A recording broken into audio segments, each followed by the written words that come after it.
I know how this sounds. I know saying I saw myself outside my own house sounds like sleep deprivation or psychosis, or one of those things doctors love to slap a name on and treat with pills and silence. But I swear to you, I saw me. It wasn't a hallucination. It wasn't a weird dream. It wasn't someone who looked like me. It was me. I'm starting here because I need you to understand something. This is the night it started. The night he showed up, and the night I stopped trusting the reflection in the mirror. It was a Thursday. I'd gotten off work late, around 11 p. I remember the time because I checked it 3 times once in the car. Once while unlocking the door, and once again when I put my phone on the charger. The house was dark and quiet, just how I like it. My dog, Bear, didn't even bark when I walked in, which was weird, because he always greets me at the door like I've been gone a decade. He was in the hallway, tail tucked, ears flat, staring at the window. I live in a single-story house out in rural Ohio. Big backyard, nothing but woods past the fence. The kind of place where it's dark enough to see every star, but quiet enough that every twig snap feels like a gunshot. I followed Bear's gaze and looked through the living room window. There was a man standing outside. That's what I thought at first. Then I leaned in closer. My stomach turned. It was me. Same hoodie, same jeans, same scar under the left eye, same exact tired, drawn face. But he wasn't moving. He was smiling, and his teeth looked too white, too sharp, too perfect. Bear let out a low growl. I backed away slowly and did what any sane person would do. I turned on the porch light, grabbed the baseball bat I keep by the door, and flung it open, ready to yell. Nobody was there. The night was still, too still. I walked out, bat raised, heart pounding in my throat. I checked the yard, the bushes, the fence. Nothing. No footprints in the dirt, no rustling, just Bear whining behind the screen door. I went back inside, double-locked everything, and told myself I was tired. I'd been pulling doubles, barely sleeping. It had to be in my head until I checked my phone and saw a new photo in my gallery. I hadn't taken it. It was a photo of me standing at the window, taken from outside. I didn't sleep that night. Every creak of the floor made me jump. Every gust of wind outside turned my blood to ice. Bear wouldn't stop pacing. Every time I drifted off, I'd wake up in a cold sweat, convinced there was someone standing over me. The next day at work, I tried to bring it up casually, like a joke.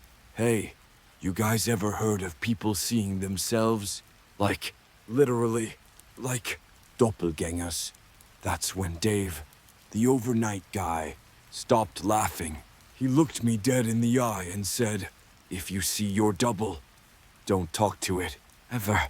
I asked why. He said, "Because if it talks back, it knows you saw it, and then it's real, and then it doesn't go away." That night, I checked every lock, closed every blind, left lights on in every room. I took a shower with the door open. Bear curled up on the rug, watching me like he was afraid I'd vanish if he blinked. As I stepped out of the bathroom, I caught something in the mirror. Not a full reflection, just the edge of a smile. I turned. Nothing there. But the mirror was still fogged, except for the part where the smile had been. That part was perfectly clear, like someone had wiped it away from inside. I know what you're thinking. You think this is just paranoia? A breakdown, sleep-deprived madness. So did I, until I woke up to Bear barking at 3. Tricia. He was at the door again. I looked outside, and there I was, sitting in my car, driver's seat, staring at the house. No lights on, engine off, just sitting there, like he was waiting for me to do something. I stepped out the front door, barefoot, holding my phone in one hand and a kitchen knife in the other. I walked right up to the car. Empty. But the driver's seat was warm, and on the windshield, written in condensation from the inside, were 3 words. Let me in. I didn't sleep the next night, or the night after that. I kept the lights on, kept Bear next to me, kept a knife under my pillow like I was prepping for some home invasion that hadn't technically happened yet. But you know what's worse than being afraid? Being watched. I could feel it every time I walked past a window, every time I opened a closet, every time I so much as blinked too long in the shower. He wasn't trying to scare me. Not really. He was studying me, like he wanted to get it right. 3 nights after I saw him in the car, I woke up with a splitting headache and a nosebleed. Bear was missing from the bed. That alone was enough to spike my heart rate. He never leaves my side unless something's wrong. I called out for him. No answer. Then I heard the front door open.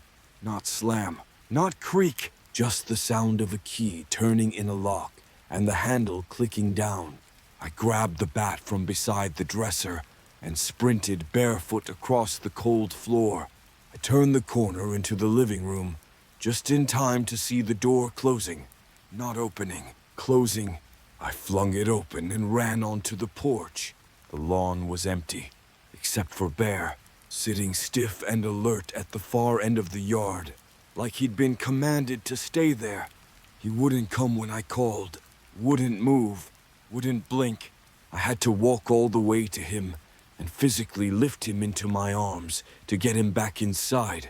And when I finally got him under the living room light, I saw it on the side of his neck. A handprint, faint, red, human-shaped, not claw marks, not bruises. A perfectly formed handprint, like someone had held him in place, someone with my exact hand size. I changed the locks the next morning, replaced all of them, windows, too, reinforced the back door with a bolt bar, bought cameras, set up motion detectors, alarms, timers, everything. But when I checked the footage that night, all of it had been wiped at exactly 3 a.m. Then things started going missing. Not big stuff, subtle things. A toothbrush, a favorite hoodie, a pair of shoes I swore were by the door the night before, a mug with a crack in the handle that I always used and never let anyone else touch. Gone, and in their place, duplicates. Similar, but not quite right. The hoodie was a slightly darker shade of gray. The shoes had a different tread pattern. The mug had no crack. I was being replaced, piece by piece. The next night, I got a call from a number that matched my own. No caller ID, just my name. I didn't answer at first, but curiosity is a disease. I picked up. There was no sound at first, just static. Then, faintly, almost ready, and then a click. I stared at my phone, heart pounding, until it rebooted itself. When it came back on, all my saved photos were gone except one. A picture of me, asleep in bed, taken from my bedroom doorway. I started calling out of work. Didn't leave the house. Ate cereal for dinner. Drank tap water. Stopped showering. I didn't want to see my reflection. Not unless I had to. I covered the mirrors. Taped up foil over the bathroom sink. But I forgot one. A pocket mirror in my nightstand drawer. I opened it by accident while searching for batteries. Just a flash of silver and glass. But I saw him, standing behind me, smiling. That night, I tried something. I set a trap. I left the front door unlocked, placed a camera on the kitchen counter, hidden behind a cereal box, aimed at the hallway. I put Bear in the bedroom with the door shut, lights off, and waited in the dark with a flashlight and a crowbar. I lay there until I thought I might fall asleep. Then I heard it. The door, slow, deliberate, opening. Footsteps. Mine. The hallway floor creaked exactly where I always step when I come in. I stayed frozen, didn't breathe. Didn't move. Then I heard the fridge open. A glass pulled from the cabinet. The faucet running. He was doing my nightly routine. Trying it on, testing it out. I waited until I heard the footsteps heading back toward the door. Then I ran. He was gone by the time I made it to the kitchen. But the glass was still in the sink, still dripping, and the camera, still recording. I played it back immediately. At 3:30, the footage cut out. No glitch, no error, just static. And then, one frame, just one, of me but not me standing inches from the lens, looking directly into it. His eyes were black, not hollow, not bleeding, just black, like the screen, like a warning.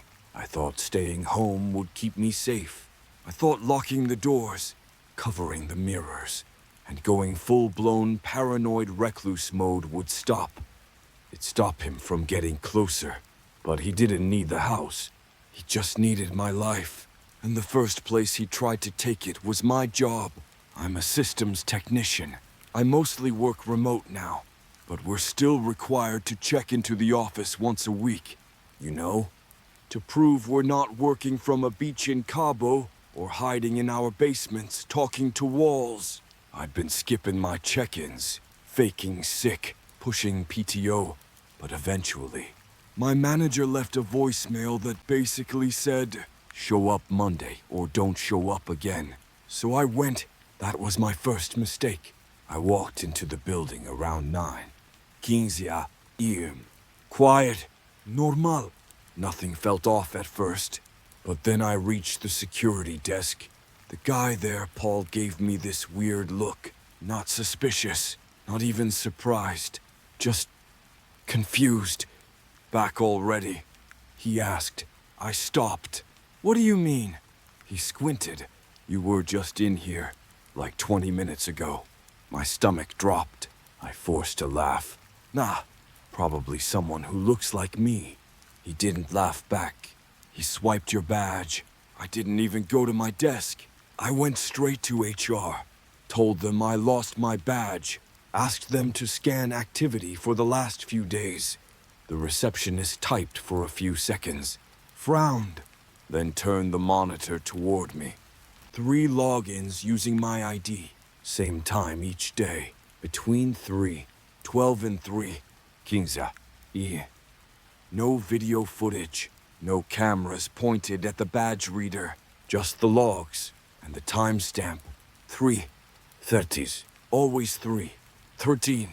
I ran out of there and called my manager. She picked up on the second ring. Annoyed. You coming back or not? I just left the office. I said. There was a long pause. No, you didn't. I literally just walked past you in the lobby. She didn't say anything for a moment. Then, I watched you walk into Conference B 5 minutes ago. I hung up, ran back to the building. I wasn't thinking. I wasn't planning. I just wanted to see him. Wanted proof. I got there just as Conference B was emptying out.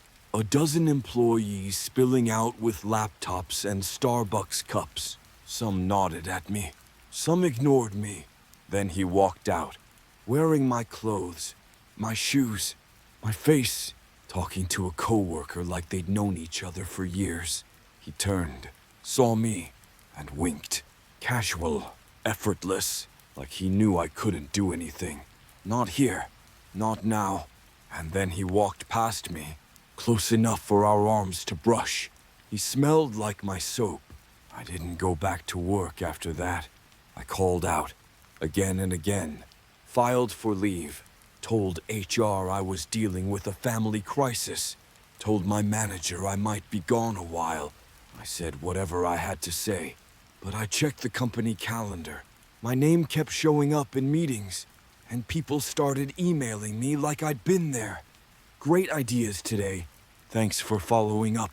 Lunch tomorrow. Lunch. I hadn't left the house in 4 days. I called Paul at the front desk. Asked him to send me a clip of the person who used my badge last year. He said the footage was corrupted. Of course it was. Then my email password stopped working. My backup login, gone. My phone calendar wiped. Even my bank account showed charges I hadn't made. Gas station across town. Grocery store down the road. Coffee shop I hadn't visited in weeks. He wasn't just wearing my face anymore. He was living my life.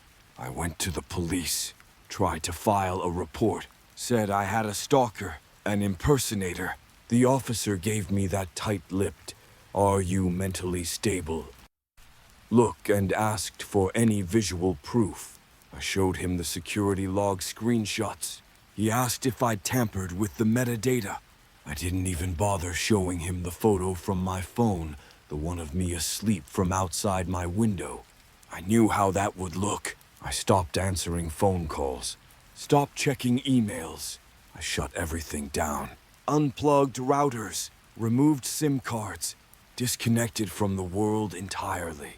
I thought if I stopped existing in those spaces, maybe he couldn't follow, but he was already ahead of me.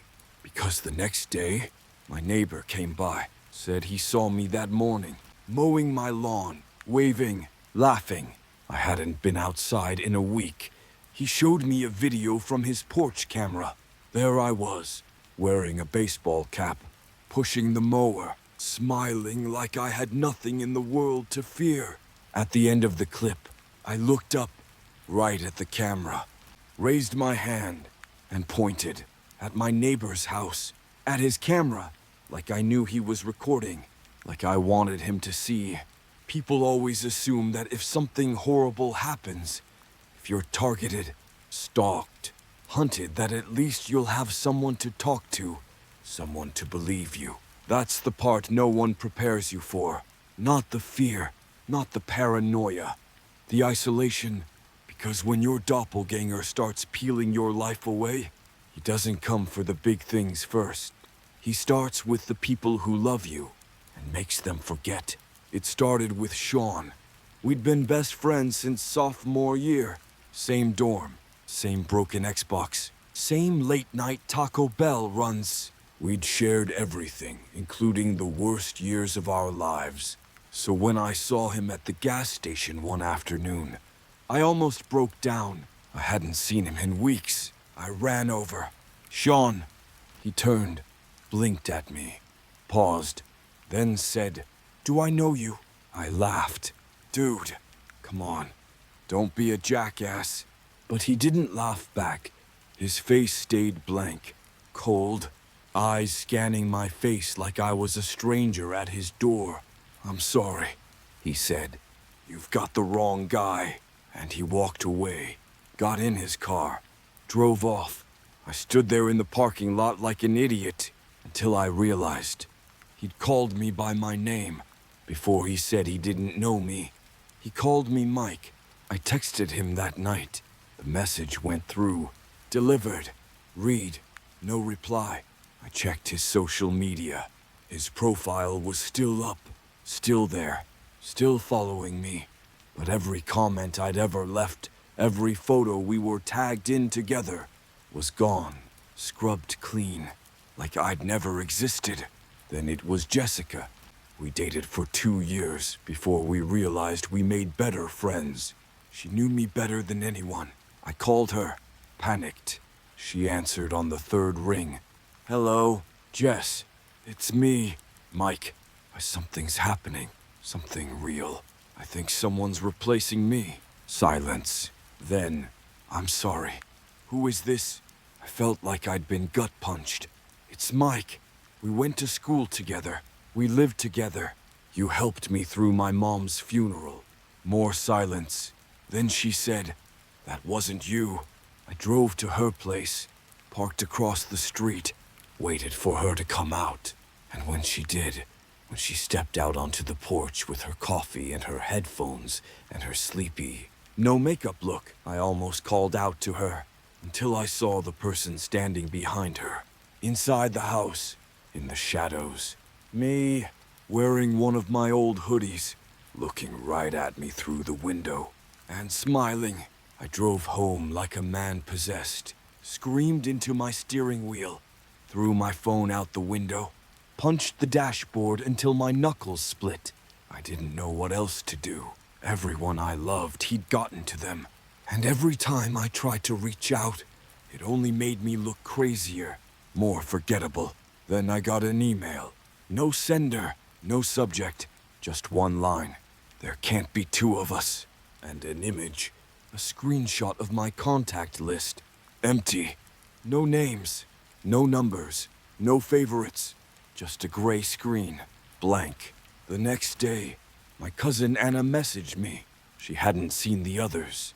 Hadn't spoken to Sean or Jess. She still remembered me. Still recognized my number. Are you okay? She wrote, you sound scared. I told her everything. Typed it all out in one long, unbroken, panic-ridden burst.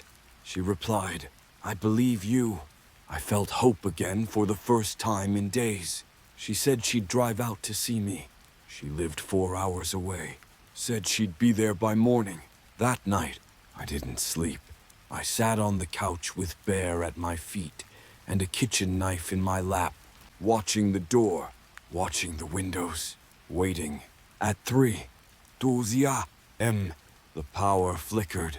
At 3, 13 a.m., the TV turned on by itself.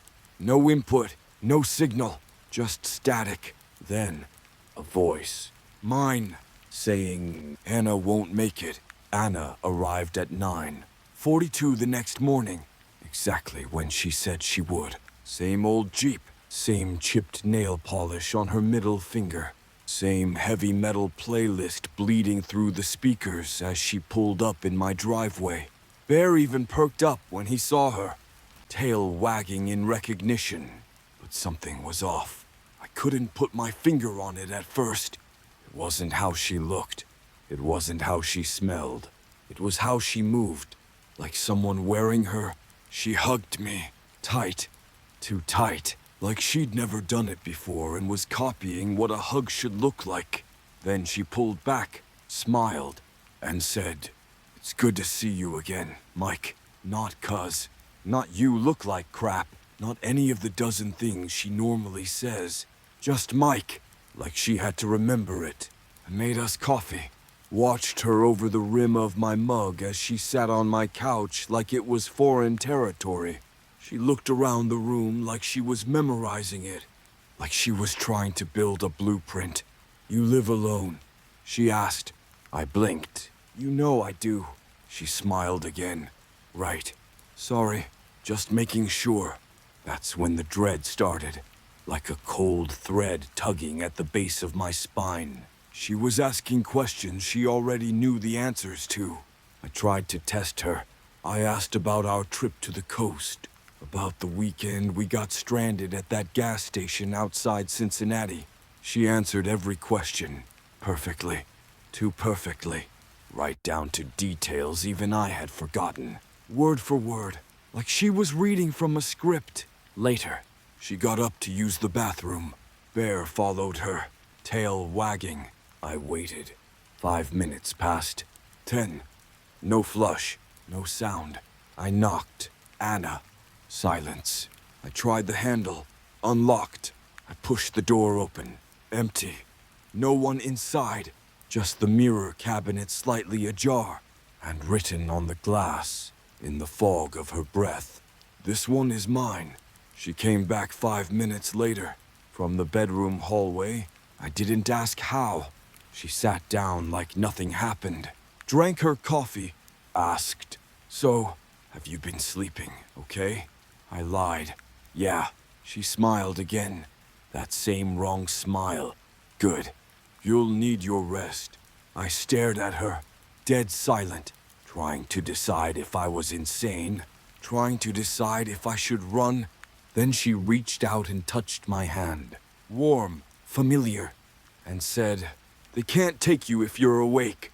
I blinked. The moment snapped, just like that she was normal again. Laughing at something Bear did, scrolling her phone, making fun of my chipped mug like she always had. I started to think maybe I imagined it, that I was spiraling, that maybe he had gotten into my head. But then she fell asleep on the couch, and I saw it right beneath her shirt sleeve. A thin, sharp scar across the inside of her left wrist, except Anna had that same scar on her right. I know. I was with her when she got it. That night, I crept into the living room while she slept, turned on the TV with the sound muted, pulled up the front door camera feed, scrolled back to the moment she arrived, and there it was. 9:42 and me. Jeep pulling in, Anna stepping out, walking toward the door. Then, another Anna, emerging from the woods, watching from the tree line, smiling and whispering something I couldn't hear. But the microphone caught one word: switch. I thought I was holding it together, barely sleeping, eating dry cereal by the handful, living like a rat in my own house, but still, I had some control. I still knew who I was, but then I forgot my PIN. I'd had that number since I was 16. Used it to unlock everything: debit card, phone, email recovery. And one morning, it was just gone. I sat on my bed, phone in hand, thumb hovering over the keypad, completely blank. Not ho. Maybe I mistyped it. Gone. Like someone had ripped it out of my head. Later that day, I tried logging into my laptop. The password didn't work. Tried the backup. Tried the recovery phrase. Security questions. All wrong. What was your childhood pet's name? I typed bear. Incorrect. I called Anna. Fake Anna. Whatever she was. She answered like she'd been waiting. Hey, Mike. I didn't even ask how she saved my number. I hadn't given it to her. I forgot my PIN. I said, "Don't worry," she said. "You won't need it anymore," and hung up. I checked the mirror that night. I'd taken most of them down, covered the rest with towels, blankets, duct tape, anything, but I left one in the hall just to remind myself I was still me, only something was off. The reflection blinked slower. It scratched its neck when I didn't. I leaned closer, and it smiled. Before I did, the next morning, I woke up in my car, keys in the ignition, no shoes, no shirt, covered in sweat and dried leaves. No memory of getting there, no memory of leaving the house.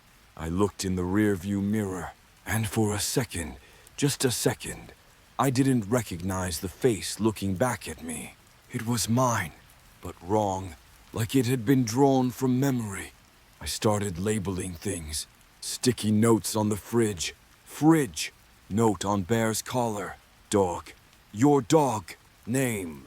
Bear. Bathroom mirror. This is you. The back of my hand. You are Mike. You were born in Ohio. You are real. I thought it would help.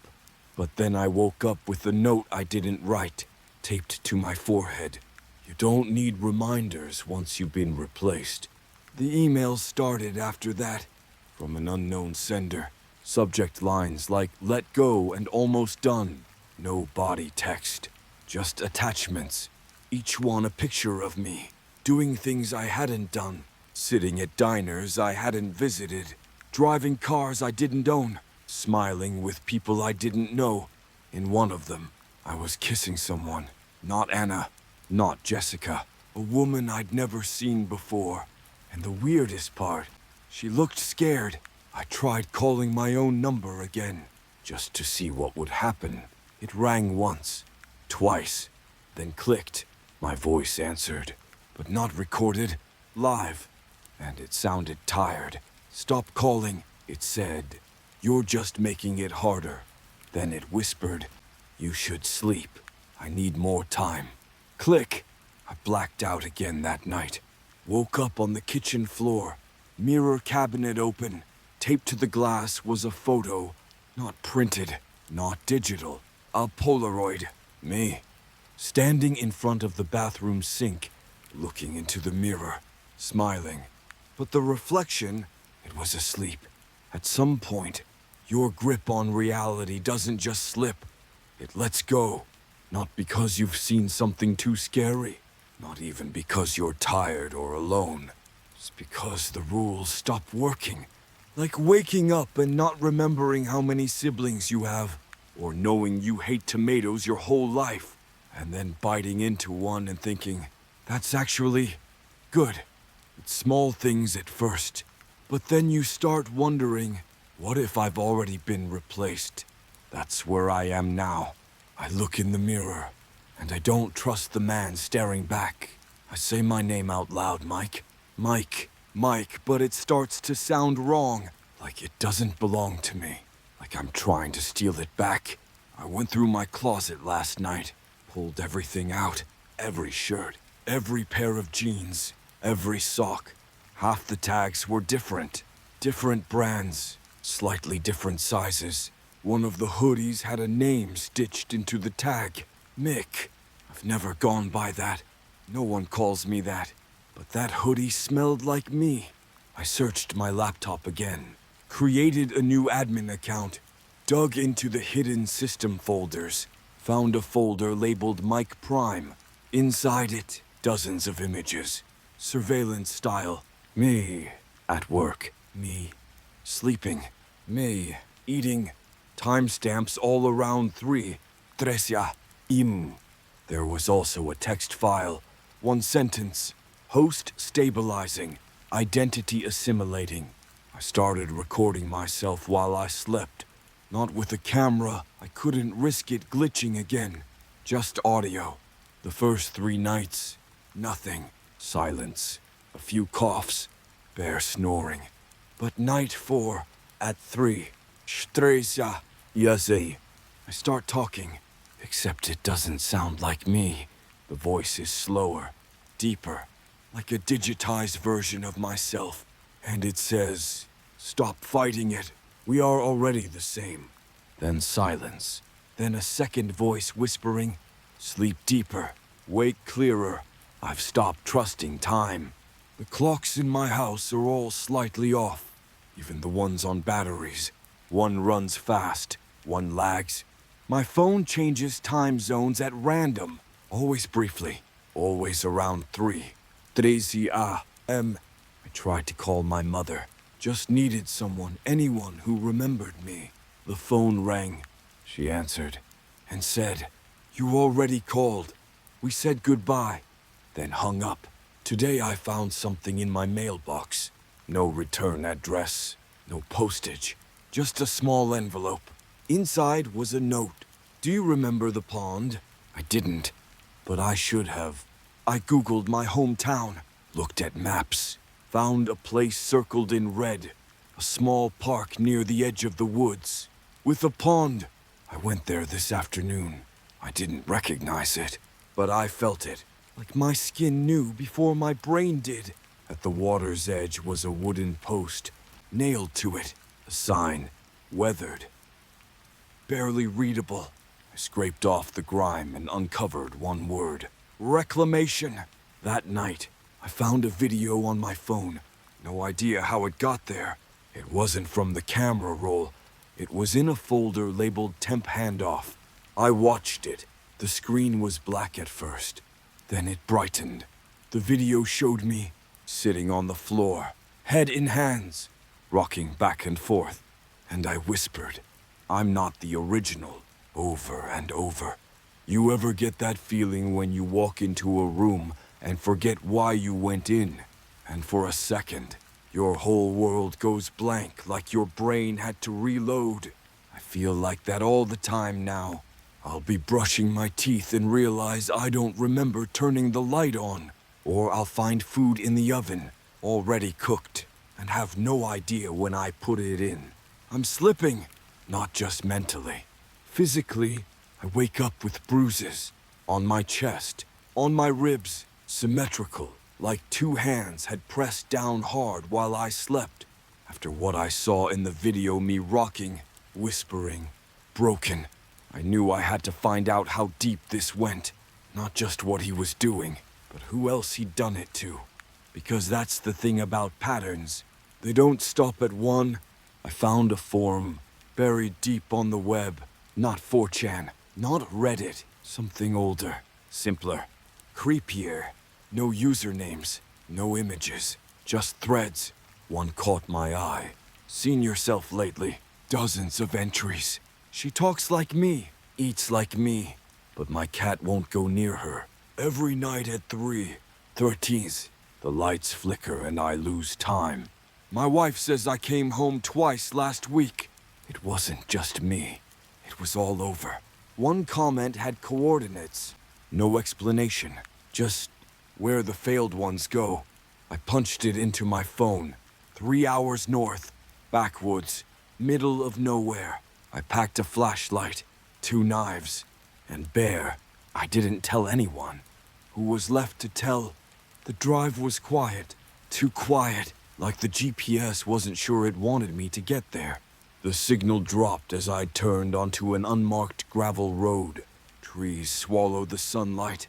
The air grew heavy. Eventually, I found it. A clearing. Empty. No buildings. No signs. Just a pit. 12 feet wide.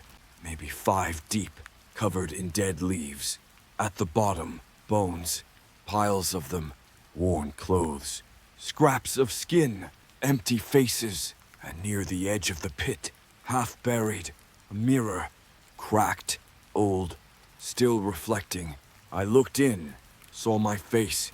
Then the reflection smiled, but I hadn't. That night, back at home, I found something carved into my wall. Behind a picture frame. 4 words. I was before you. Underneath it, a list of names. All with timestamps. One matched mine. Down to the minute. Michael Hart, 3. Trezia, M. Beneath that, another name. Michael Hart, 3. Tresua, M.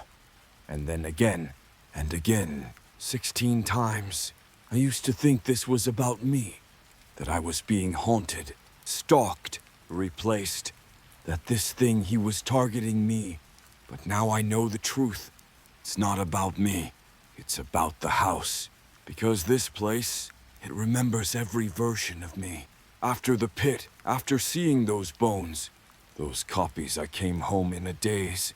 I left the lights off, let the dark settle over everything like a sheet. Bear wouldn't even cross the threshold. He sat outside the door, whining low, eyes fixed on the 2nd-story window, the one above the kitchen, the one I never opened, the one I never built. I went room by room, looking, listening. Everything seemed normal on the surface, until I found the door. A closet I didn't remember, tucked behind a bookshelf I swear I've had since college. I pushed it aside and turned the knob. The door opened into a narrow stairwell. Descending, there shouldn't be a basement. I took a flashlight. Bear refused to follow, sat at the top step and growled the whole time. Each stair creaked like it was screaming. The air got colder, denser, smelled like dirt and rust. The steps ended at a concrete floor, walls covered in scratches, like people had clawed at them desperate to be let out. But worse, the writing, tons of it, etched in nails, knives, something sharp, all the same sentence, over and over. I am not the real one. And then I saw them, Polaroids, hundreds of them, stapled to the wall, hung with string, stuffed in boxes, every single one. Me. Different expressions, different clothes, some with blood on my face, some with bruises around my neck. One had my eyes scratched out, but all of them were labeled, not with names, with numbers. 70s, 18, 19. I found mine. 33, taped to the wall. Underneath it, a note, stable, duration, 16 days. That's when I heard the breathing. Slow! Behind me, I turned the flashlight. A figure stepped forward from the shadows, barefoot, bloody. Wearing my face, but older, hair longer, beard thicker, eyes wide with madness. He whispered, 32, and lunged. I scrambled up the stairs, slammed the door shut behind me, dragged the bookshelf in front of it. Bear barked so hard he foamed at the mouth. then stopped. Silence. I turned around. The living room mirror was fogged, and written in the glass, 34 is already awake. I burned the house. That was my plan.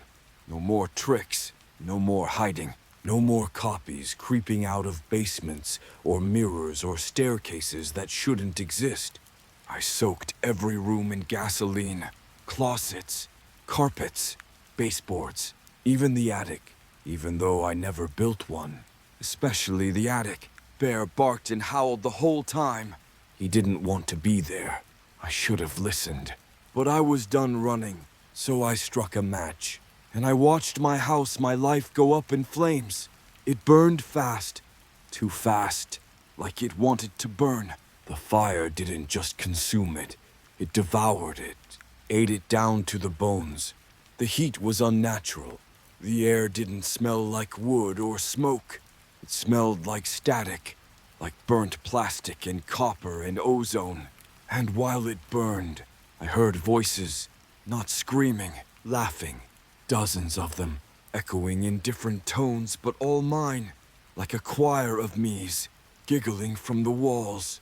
Fire department arrived late, or maybe just late enough. I didn't care. I watched it all collapse. Roof gone, front porch swallowed. Those damn basement stairs gone.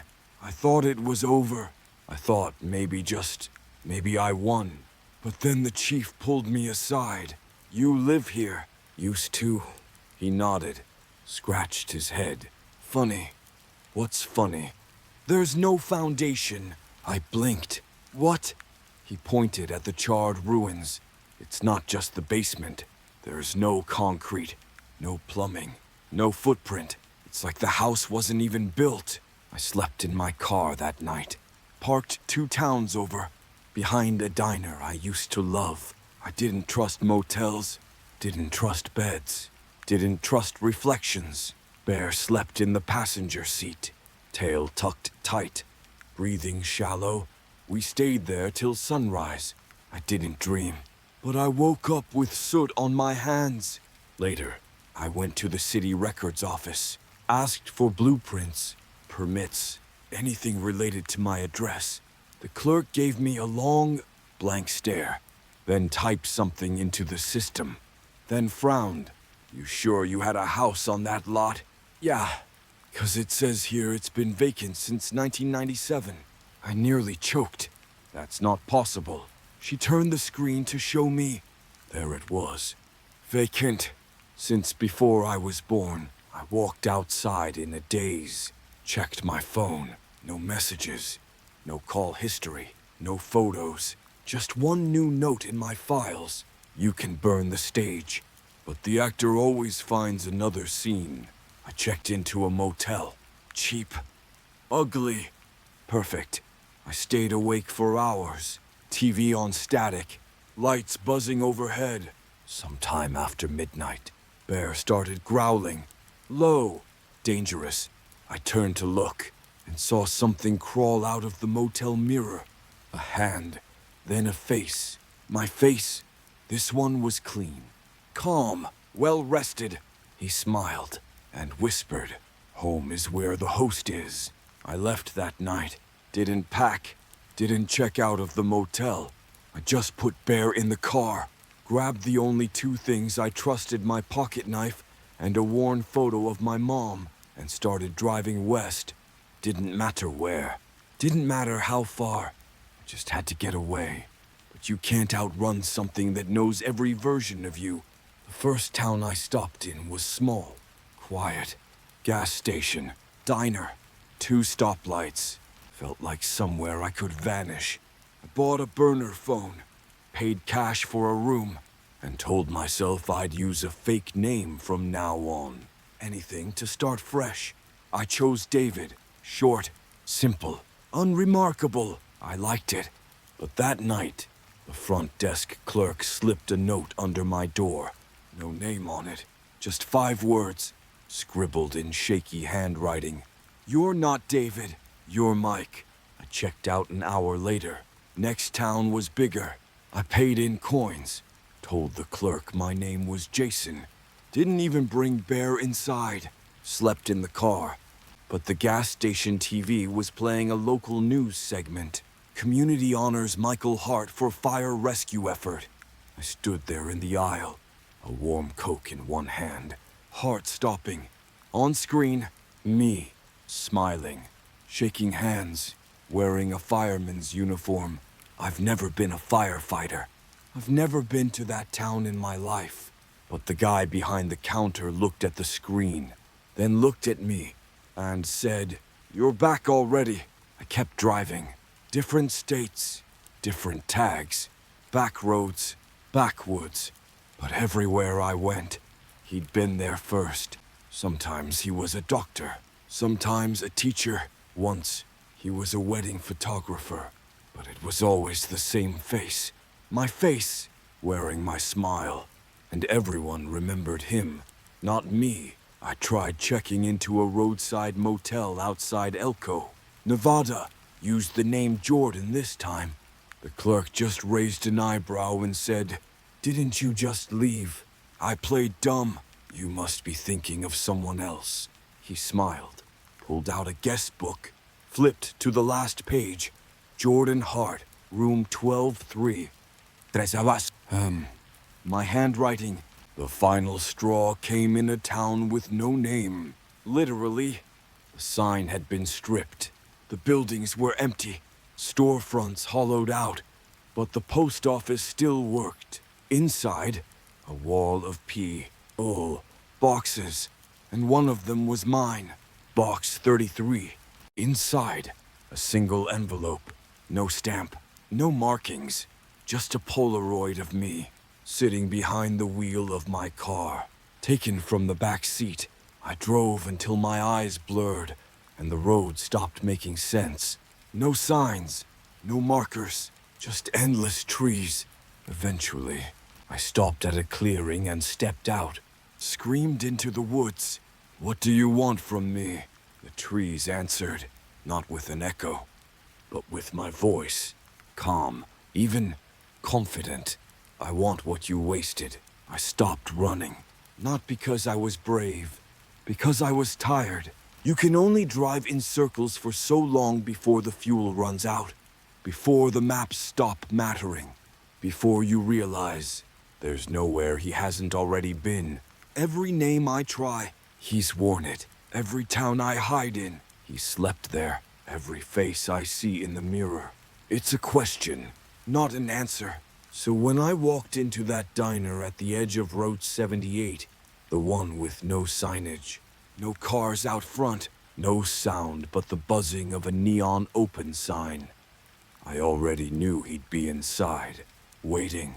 There were no customers, just one man at the corner booth, reading a newspaper, drinking black coffee. He didn't look up when I walked in. Didn't need to. He was me, cleaner, calmer, rested, hands unscarred, eyes focused. He looked like who I used to be, or maybe who I was supposed to become. I sat down across from him. He turned the page. "About time," he said. I stared. "Who are you?" He smiled. "Michael Hart, version 29. You're 33. How long have you been?" "Long enough." He took a sip of coffee. "We're not copies. We're not clones. We're just applications." I didn't understand. Applications for what? He tapped his temple. Consciousness. Identity. A vessel. We're all just different candidates. I felt sick. Candidates for what? He finally looked up. To be the one who gets to keep living. He set the paper down. On the front page, a photo of him, accepting some award. Some big life I never lived. "You know how many versions came before you?" he asked. 12 didn't last a week. One stabbed himself in the mirror. One tried to drown Bear. I clenched my fists. "Why are you telling me this?" "Because you're next," he said. "You're going to end up like the rest." He reached into his coat, pulled out a knife, set it on the table between us. "I don't want to keep doing this, but we don't share well. There's only ever room for one of us." Bear growled behind me. The door clicked shut. The lights dimmed. I felt it, the shift in the air, like time itself was holding its breath. I looked at the knife, then at him. He leaned forward. "Let's finish it." I didn't reach for the blade. I reached for my pocket, pulled out the photo of my mom, held it between us. "You remember her?" He blinked, just once. "No." "Then you're not me." I stood. He didn't move, didn't blink, just stared as I backed out of the booth. "Go ahead," I told him. "Keep your diner. Keep your awards. You can't take what you don't understand." His smile faded. For the first time, he looked unsure. I turned and walked to the door. Before I stepped outside, I looked back. He was gone. So was the knife. So was the booth. The diner was empty, dark, abandoned, like no one had been inside for years. I didn't feel like I'd won. There was no victory in walking away from a man who wore my face like a well-tailored suit. But something had changed. I could feel it. The sky looked brighter. The clouds moved like they were breathing again. And Bear, he actually wagged his tail for the first time in weeks. But I should have known. You don't walk away from something like that without taking something with you. And he left something inside me. It started small. My reflection blinked too slow again. Then my voice, I heard it on a voicemail I didn't leave, calling a number I'd erased, saying, "He doesn't know yet." I started hearing things when I chewed, a crunch of cereal followed by whispers. Turning on the faucet brought a gurgle of water and a voice beneath it that said, "Don't trust what you see." The worst came 3 nights after I left the diner. I was camped out in a remote motel, deep into a state I'm not sure I ever planned to reach. Fell asleep next to Bear, knife under my pillow, and woke up gasping, not because of a nightmare, because I couldn't breathe. Something had its hand inside my mouth, but there was nothing there. No one in the room, just a sharp pain in my throat like something had scratched me on the way out. I ran to the bathroom, opened my mouth under the flickering light, and saw it at the back of my tongue, tiny, black, thread-like, moving. I tried pulling it out. Tweezers, fingers, toothbrush. Every time I yanked, it pulled back. Eventually it vanished, slithered deeper. I vomited for 20 minutes. Nothing came out but static and bile.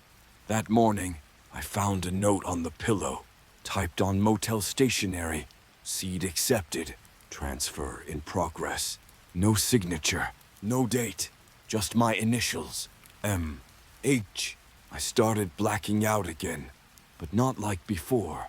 This time, I didn't lose hours. I lost decisions. I'd find food in my room, things I didn't buy. My phone had photos I never took. Of me, sleeping. Of someone else, watching from a window. The whispers became clearer. "He's not gone. You invited him in. You didn't win. He let you go." Then Bear started avoiding me, refusing to sleep beside me, growling whenever I walked past a mirror. He barked at me once, really barked, tail low, hackles raised, like he was warning someone, me. I tried cutting into the skin behind my ear, the place they say the thing hides where it nests. All I found was blood and something slick, something that moved when I touched it. It twitched, and for a second, I swear, I felt fingers twitch in response. I'm not losing myself anymore. I think I already lost. I think the version that walked out of that diner, the one who looked down at the photo of my mom and said, "That's not me," that was still him. And maybe I've been 34 this whole time, or 35, or 30 final. I don't sleep anymore. Not because I'm afraid, because when I close my eyes, I dream in his memories. They're not mine. I know that now. I've never lived in the cabin with the red door, never owned the black truck parked beside the tree. Never watched a man bleed out in the bathtub and whispered to him, "This won't hurt the next time." But I see it, feel it, wake up with blood under my nails. I stop saying my name out loud, because I'm not sure who answers anymore. Some nights, when I walk past a mirror, I see my reflection watching me leave. He doesn't mimic me. He's delayed, just slightly, like he's lagging behind, or waiting for me to forget how to move first. I used to count how many days I'd been awake, how many nights I'd made it without losing time. Now I count how long I stay in control. 12 minutes, 28 minutes, 2 hours. If I really focus, then it slips. And I wake up standing over someone else's bed, breathing in time with someone else's sleep, smiling like I've known them for years. I found writing carved into my skin, not fresh, old, healed over, but visible under the right light, just above my ribs, access granted, on my thigh, donor active, on my chest, over my heart. Do not delete. I saw a woman at a gas station yesterday. She stared at me like she recognized me, walked right up, didn't speak, just ran a finger down the center of my face, and whispered, "You're not him yet," then walked away. I've started answering phones I don't own, hearing names I don't recognize. But when I say hello, they reply, "Finally," or worse, "We've been watching your progress." I've stopped bleeding. Paper cuts, knife nicks. A bad fall off a fence, I watched it happen. Skin split, should have poured. Nothing, just a dull ache. Then skin stitching back together. Wrong, not healing, just rewriting. Like flesh remembering a better version of itself. I can smell things now. Things I shouldn't. Electrical current. Plastic melting 2 rooms away. The after image of someone's cologne who passed by yesterday. I asked a man at a diner what he'd had for lunch 3 hours earlier. Told him what it was. Exact order. He went pale. Asked how I knew. I didn't have an answer. I looked in the mirror tonight. Not a glance. A stare. Let it stare back. And I whispered, "I'm ready." It smiled first. Then I did. Together. This is the last night I'll ever write anything. Not because I'm giving up. Because I finally understand this wasn't a haunting. Not an invasion. Not a case of mistaken identity. It was a selection process. And I'm the final candidate. I thought I could fight him. Outrun him. Expose him. But you can't kill what's made of memory. You can't outsmart something built from the best parts of yourself. And you can't stop it from taking over. When it's already inside you, the voices used to whisper. Now they speak, clear, direct. They tell me things before I think them. They move my hands before I realize I've reached. They don't argue anymore, because they know I'm listening. And worse, I agree with them. I returned to the house today. Yes, the one I burned. It's still gone. Just black soil and cracked stone. But when I stood in the ashes, I knew exactly where everything used to be. Where the kitchen was. Where I carved my name into the doorway. Where I found the mirror that smiled without me. I walked to the center of what used to be my living room. And waited. 3, 3, He came. Of course he did. Same face. Same body. Same smile. But there was no smugness now, no trickery. He looked at me like a brother seeing his twin for the last time, and he said, "Only one of us gets to stay." I didn't flinch, didn't reach for a weapon, didn't scream. I just asked, "How long have you been waiting?" He said, 34 versions, all weaker than you, all trying to hold on to something they never really owned. I nodded. Then let's end it. No fight, no violence, just one step forward, one hand reached out, and he walked into me. I can't explain how it felt, like drowning in warm light, like every cell in my body was replaced, one by one, like my soul was standing behind glass, watching itself be remodeled. And when it was done, I was still me, but better, clearer, whole. I remembered things I never lived, felt scars I never earned, loved people I never met, and hated things I never did. I opened my eyes this morning. The world was brighter. The mirror didn't blink. My reflection smiled with me. Not at me. Even Bear came close again, licked my hand like he finally recognized me. Because he did. Because now, I'm the real one. I'll keep the name. It's mine now. Michael Hart, 35. Final build. There won't be another. No more copies. No more switches. No more late-night whispers or fractured faces. I've been chosen, completed, integrated, and if someone else wakes up one day, staring into a mirror that moves on its own, they'll know. There's only room for one, and I'm already here.